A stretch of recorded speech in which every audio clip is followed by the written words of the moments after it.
Bismillahirrahmanirrahim. Assalamualaikum warahmatullahi wabarakatuh. Yang berhormat Datuk Dr. Muhammad Ahmad Saleh, Ketua Pemuda Barisan Nasional Malaysia Melaka, Ketua Pemuda UMNO Malaysia. Yang bahagia Saudara Chong Yi Chuan, Timbalan Ketua Pemuda MCA Kebangsaan.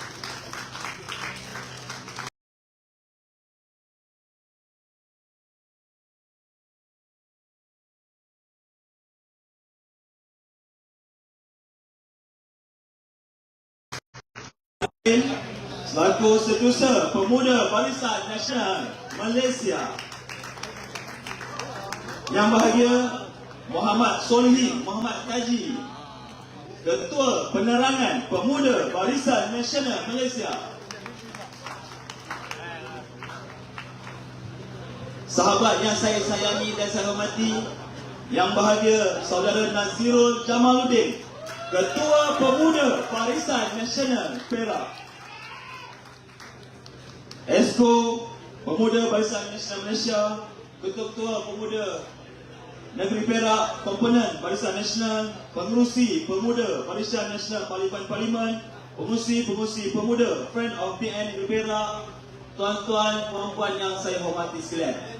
Alhamdulillah, yang pertamanya saya ingin mengucapkan syabas dan tahniah dan berterima kasih kepada tuan-tuan kerana sudi hadir pada malam ini untuk kita merayakan pelancaran Barisan Nasional Pemuda Malaysia. Alhamdulillah, saya amat terharu dan berterima kasih kepada tuan-tuan semua.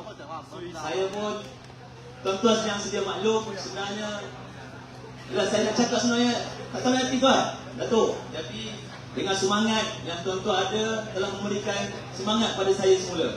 InsyaAllah saya hendak rakan-rakan semua kita pastikan Barisan Nasional DN48 Iconic ini mendapat kemenangan yang besar pada 26 bulan ini. Boleh tak tuan-tuan? Boleh tak? Walaupun ada yang mengatakan saya merajuk apalah hidup sebenarnya demi Barisan Nasional Parlimen Tapah, merajuk itu saya tak ini. Yang penting saya Barisan Nasional kita menang di Iconic. Boleh tak tuan? Boleh tak? Jadi saya rasa cukuplah setakat ini. Kita beri seluas-luasnya kepada Dr. Akmal untuk memberikan mandat ataupun amanah kepada kita apa yang kita akan lakukan pada PRK N48 Iconic ini. Jadi saya rasa itu saja. Sekian. Wabillahi taufiq wal hidayah. Assalamualaikum warahmatullahi wabarakatuh. Hidup